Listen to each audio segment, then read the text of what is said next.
What's up, everybody? It's Casey, the Game Pt, and we are back here for another episode of The Rise of the Mechromancer, Part 7. Last we had left off, our party had just finished the majority of a dungeon they were summoned to by the leader of the Shudala Kaora. After disarming the majority of the traps, they had entered a massive room with the floor separated into 4 areas. One of the areas was open, displaying an acid lake below the floor before 2 rusted iron dragon statues, too heavy to fly, stepped off of their pedestals, and the party rolled for initiative. The group began firing attacks and spells off at the rusted dragons, but found that they were immune to all types of damage except for fire and radiant, which they were still heavily resistant to, meaning quarter damage. However, during initiative count 0, the bottom of the round, the floor opened beneath one of the rusted dragons, causing it to fall into the acid lake below. The party assumed it defeated before realizing that the proper way to clean rust is with an acid bath. Just then, the dragon emerged from the acid, freed of its rusted jail, and now able to fly, as well as take regular damage. The battle went back and forth while dealing with one dragon still having the immunities and the other having mobility, but after a few more rounds, the gleaming iron dragon went down and the party dealt the necessary damage threshold of acid to de-rust the other. Before long, their trial had been completed and the large iron doors revealed a set of iron dragon heads similar to the entrance as a voice boomed through, congratulating them and telling them to enter.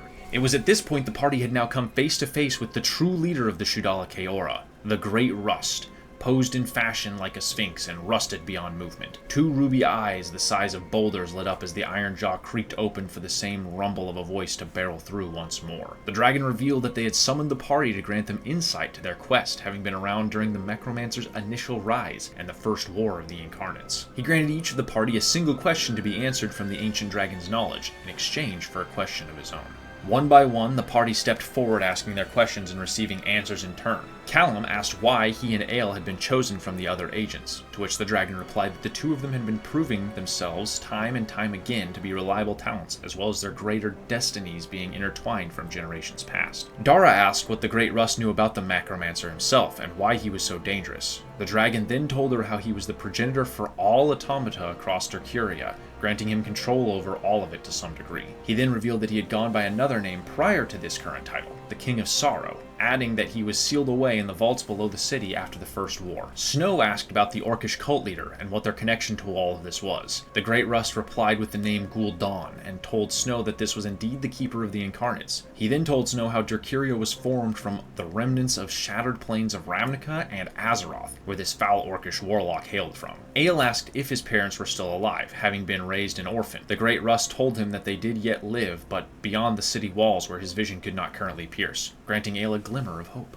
Gideon asked if the Great Rust had anything that could help them, to which the dragon pushed a large chest forward and blasted with some type of spell, filling it with useful magical items to be divided up after the conversation's conclusion. Sylvie asked about Eileen the Forsaken and her connection. The Great Rust once more spoke and told her that she was a fallen sister of Eileen before she was forsaken, and that she was now in possession of the 4th Risen Incarnate's mantle.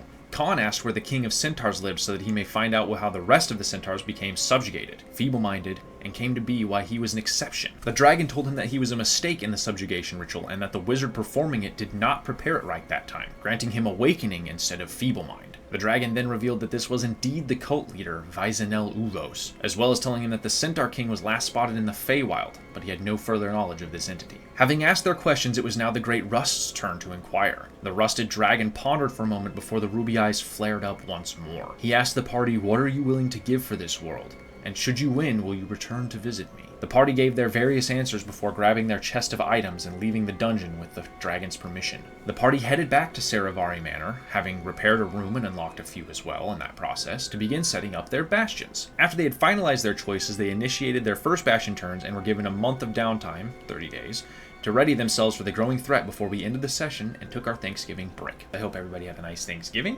I'm Casey, the Game Pt, and at the end of the day, we'll always be here. Bye-bye, everybody.